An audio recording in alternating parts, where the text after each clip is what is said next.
Assalamu alaikum, qadırman qalayıq jurt, salamatсыздарбы? Sizler Tezqavar kanalын көріп жатасыздар. Biz bugün sizlerge Оштогу Төлөйкөн айылынан сатыла турган дагы bir чакан үйдү көрсөтүп беребиз.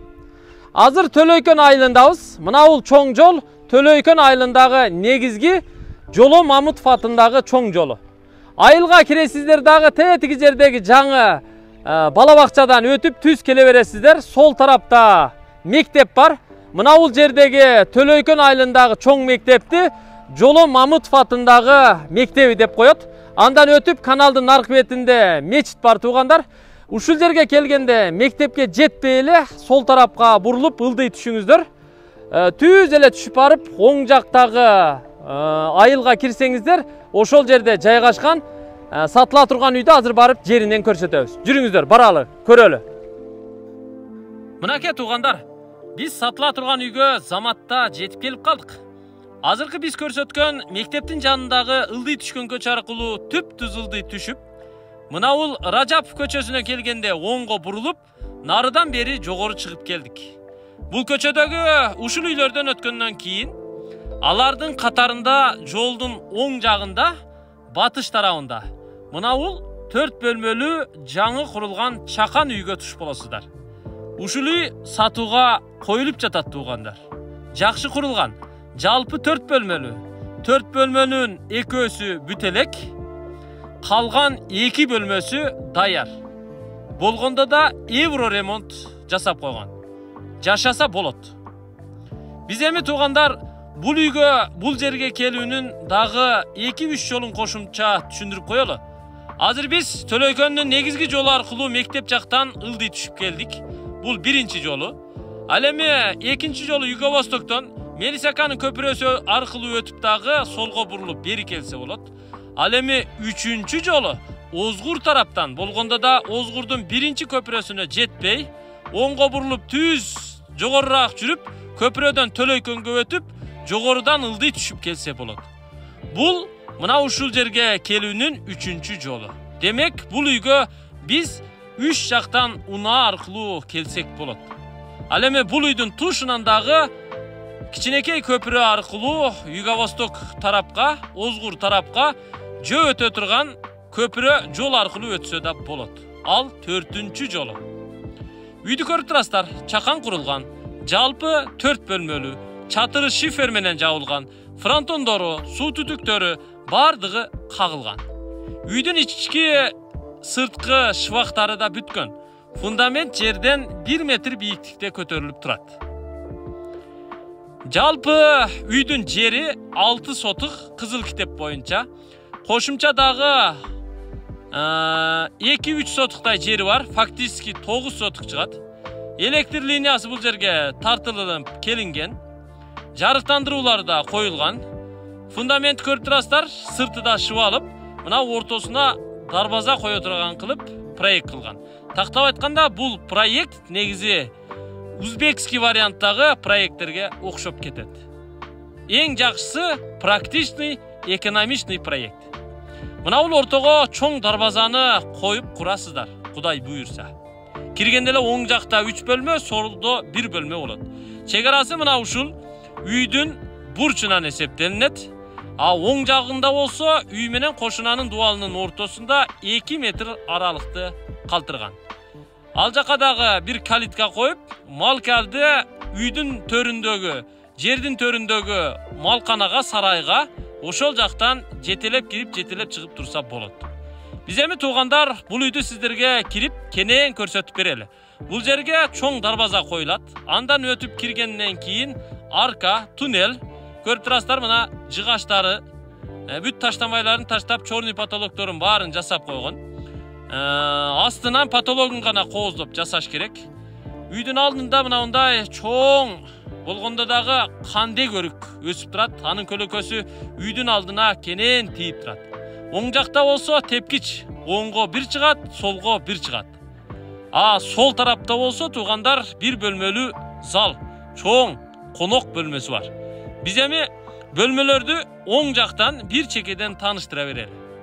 Мына бул эки эшикти көрүп турасыздар. Эки эшиги окшош, заманбап эшиктер коюлган. Бул болсо биринчи бөлмө көрүп турасыздар. чакан спальный бөлмө. Негизи бул бөлмө ата-энелердин уктоочу бөлмөсү болот. Төрүнө атайын спальный диван коюлат. Эки жагына 2 подсветка, электр точкаларынан бери коюп чыккан. Потологу мына көрүп турасыздар, тегиз, 2 баскычтуу, квадрат жасалган, чоң люстраны илген, пардалары илинген. Көрүп турасыздар, мына полу ламинант. Заманбап ламинанттарды коюп, мынандай электромонтаждарында бардыгын жасап чыккан. Ал эми эшиктердин ички доборлорунан бери комплектте коюп кагып чыгыптыр. Бул биринчи бөлмө болду туугандар. Эми экинчи бөлмөгө кирели. Мына бул экинчи бөлмө. Бул дагы спальный негизи. Узун туурасы 3x4. 12 чарчы метр чыгат. Потологу тегиз жасалып, гүлдүү обойлор менен жасалган. Полу биринчи бөлмөнүн полу кандай болсо ошондой. Ушул 2 бөлмө бүткөн. Эми үчүнчүсүнө өтөлү. Ал үчүн ортого 5 тепкич аркылуу ылдый түшүп, 5 тепкич аркылуу жогору нары чыгабыз. Сол тарабына көрүп турасыздар, мына темир түркүктөр. Темир түркүктөргө перилаларды сваркалап жасап, ширетип, тосуп койсо болот. Фронтондорундагы ичинен кагып чыккан үйдүн ички тарабына. Жүрүңүздөр эми. Биз бул жактагы төрдөгү дагы бир бөлмөнү көрсөтүп коелу. Бул бөлмөдө 3 терезе, 1 эшиги бар. Туурасы 3 метр чыгат, ал эми узундугу болсо 4-4,5 метр чыгат, асты подвал болот. Анын өзүнчө эшиги бар. 2 терезеси үйдүн арт тарабында, 1 терезеси алды жагында болот. Эшиктин жанына коюлган. Подвалдын эшигинин аркы жагында атайын тепкич жасап, ал жакты дагы ылдый түшө турган кылып жасап алса болот. Астына кийин пол кагып аласыздар. Көрүп турасыздарбы? Мына үйдүн алды кенен туугандар. Мына фронтондорундагы кандай кагылгандыгын жакындан көрүп койсоңуздар ашыкча болбойт. Эми бул жактагы 4-үнчү бөлмөнү сиздерге көрсөтүп коелу. Анын эшиги ушул жагында болот. Бул зал, конок бөлмөсү. Негизи бул бөлмө 4 бөлмөнүн эң чоңу. Узун туурасы 3,5 6. 3 терезеси бар. Үйеси бул бөлмөнү кухня, студия катары пландаштырган экен. Эң чоң бөлмө болгон үчүн биз бул бөлмөнү зал конок бөлмөсү деп атадык. Үйдүн алдында келечекте стяжка куюп же брусчатка басып аласыздар. Жалпы жер аянты 6 сотых. Сол тарабындагы чегарасы мына ушул туштан туугандар. Тиги жийдеге чейин барышы мүмкүн. Эгер ала турган болсоңуздар, карап, казыгын кагып, чегарасын так кылып өткөрүп аласыздар. Дагы бир белгилеп кое турган эң негизги нерсе — ал таза суу. Таза суу үйдүн короосуна кирген кранттан дайым суу чыгып турат. Төлөйкөндө негизи таза суу көп эле маселе боло бербейт. Жери кенен көрүп турасыздарбы? Төргө короо сарай курсаңыздар болот. Ал эми бул жердин жогору тарабы эгин тала поля. Болжолду айта турган болсок, жогорудагы мектептин жогору тарабында, каналдын боюндагы Темир Кул мечитинин туушунда болуп калат. Жогорудан сугат суу дагы ар дайым агып келип турат. Мынау жийде өсүп турат го, ошонун жогорку тарабы эгин тала поля. Биз эми сиздерге бул сатыла турган үйдүн баасын айтып, жарыя кылып коелу. Үй ээси бул үйдү $53,000 деп атат, туугандар. Дагы бир жолу кайталайбыз. $53,000 кеми бар. Кызыл китеби документтери баары так экен. Эгер жакса, ээсинин телефон номерлары экранга жазылып жатат. Чалып, сүйлөшүп, келип көрүп, жактырсаңыздар, келишип алып алсаңыздар болот. Мынау сол тараптагы түркүктөрдөн пластик же жыгач рамалар менен тосуп, веранда кылып, кышкысына зимний кылып жасап алсаңыздар да болот. Калган 2 бөлмөсүн өзүңүздөр каалагандай ремонт кылып, үйдүн сырткы фасадындагы декор же жидкий травертин менен келечекте жасатып аласыздар. Ал эми мына бул жерге чоң дарбазаны коюп алсаңыздар, ого, Кудай буйрса баары жакшы болот. Жана биз айтпадыкпы?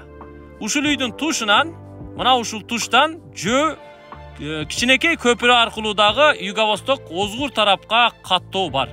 Ал жагынан дагы өтүп каттап, маршруттук каттамдын тушуна чыгып, транспорт кармап нары бери жүрсө болот туугандар. Ал эми жогорудан ылдыйдан эки жактан келсе боло тургандыгын биз сиздерге баса белгилеп айттык. Дагы бир белгилеп кое турган негизги жагдай. Мен Атакул тез кабардын кабарчысы, Төлөйкөндө 9 жыл жашаган адам катары Төлөйкөндүн элин да, жерин да жакшы билемин. Төлөйкөндүн эли, жери аябай жакшы туугандар. Азыр эми бул конушка элдер ар жактан келип, конуп, ушул жерге үй куруп, сатып алып, жашап, бул жер 5 кошкон эл болуп калды. Төлөйкөндүн эли жакшы, жери жакшы. Андыктан бул үй сиздерге жаккан болсо, $53.000 кеми бар. Ээсине чалып сүйлөшүп колго киргизиңиздер. Көрүшкөнчө.